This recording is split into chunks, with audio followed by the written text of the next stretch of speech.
จะ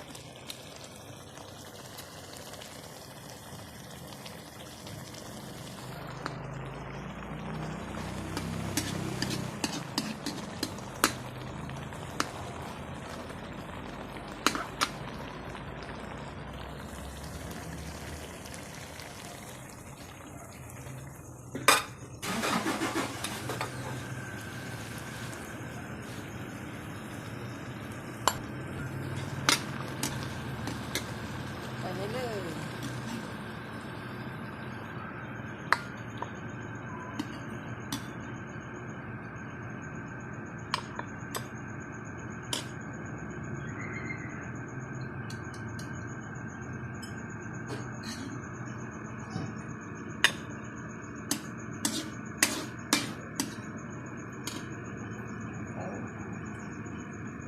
ข้างเน่านะ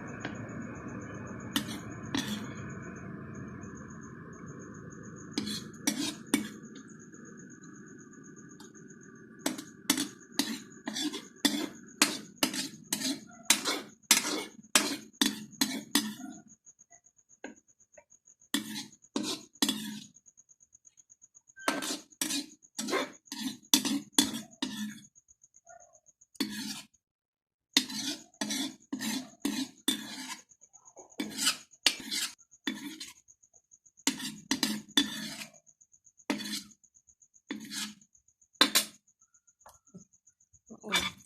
อุ่นอุ่นเอานกเนาะเนี่ย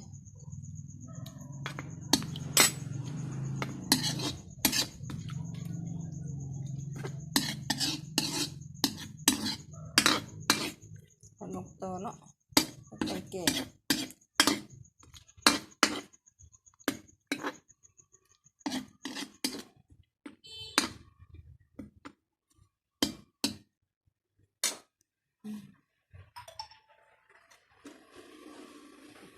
ซีนเนาะ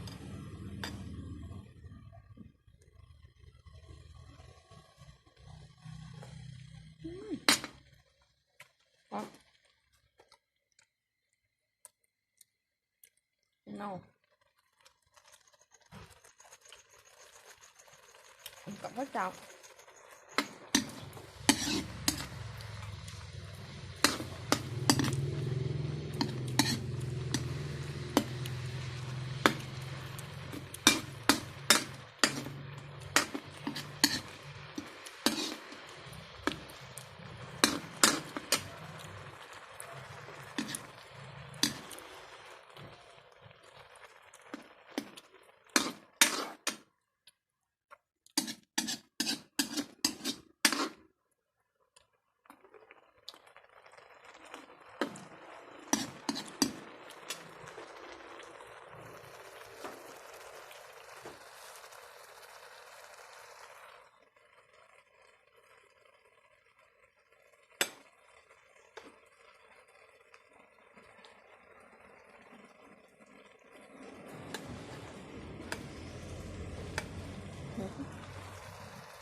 สักปีเลยเนี่ย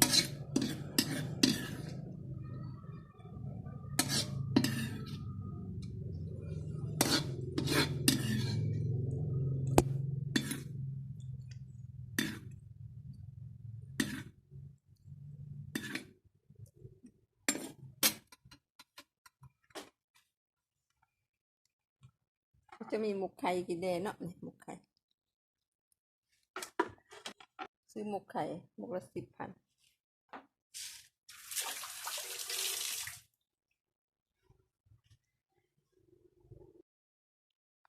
ไปมากินข้าว หมกไข่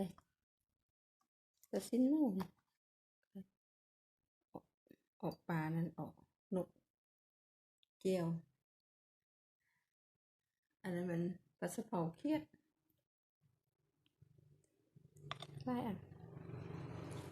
กับก๋วยเตี๋ยวเหนียวดีแท้